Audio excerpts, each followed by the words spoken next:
সবং খুনের মামলায় মানস ভূঁইয়ার পাশে দাঁড়িয়ে রাজ্যপালের কাছে যাচ্ছেন অধীর চৌধুরী। যদিও মানস ভূঁইয়া জানিয়ে দিয়েছেন তিনি এই কর্মসূচিতে নেই, উল্টে অধীর মান্নানের বিরুদ্ধে একরাশ তোপ দেখেছেন তিনি। বিধানসভা নির্বাচনে দুদিন আগে সবংয়ে খুন হলেন তৃণমূল কংগ্রেসের এক নেতা।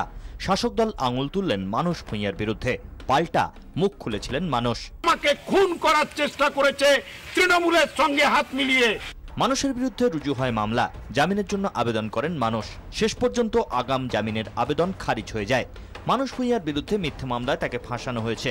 এর প্রতিবাদ জানাতে 12 তারিখ রাজ্যপালের কাছে যাচ্ছেন অধীর চৌধুরী, সঙ্গে কংগ্রেস বিধায়করা। অধীর চৌধুরীর এই কর্মসূচির কথা শোনার পরেও মানস কিন্তু যথারীতি আক্রমণাত্মক।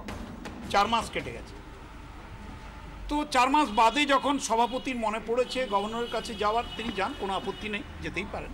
1.5 মাস বিধানসভার অধিবেশন চলেছে, একদিনের জন্য আমার প্রিয়তম নেতা জনাব আব্দুল মান্নান, পরিষদীয় নেতা, তিনি ওয়াকআউটও করেননি, অ্যাডজর্নমেন্ট মোশনও আনেননি। মানস ভূঁইয়ার ভালো লাগা না লাগার উপরে কিন্তু কংগ্রেস দলের এই ডেপুটেশন নয়। মানস ভূঁইয়ার জন্য কংগ্রেস দল কোন ব্যক্তি মানস ভূঁইয়ার জন্য ডেপুটেশনে যাচ্ছে তা নয়। মানস ভূঁইয়া যতক্ষণ পর্যন্ত কংগ্রেস দলের বিধায়ক আছেন ততক্ষণ কংগ্রেস দল মানস ভূঁইয়ার এবং মানস ভূঁইয়ার মতন আরো যারা বিধায়ক আছেন তাদের উপরে কোনো অত্যাচার, কোনো সন্ত্রাস, কোনো অন্যায় হলে তার প্রতিবাদ করবে। 12 তারিখ তিনি যে থাকছেন না তাও স্পষ্ট করে দিয়েছেন মানস ভূঁইয়া, কিন্তু তার জন্যই তো কর্মসূচি, তাহলে এত রাগ কিসের? অনেকেই মনে করছেন এর পেছনেও একটা ছোট্ট কৌশলী চাল রয়েছে অধীর চৌধুরীর।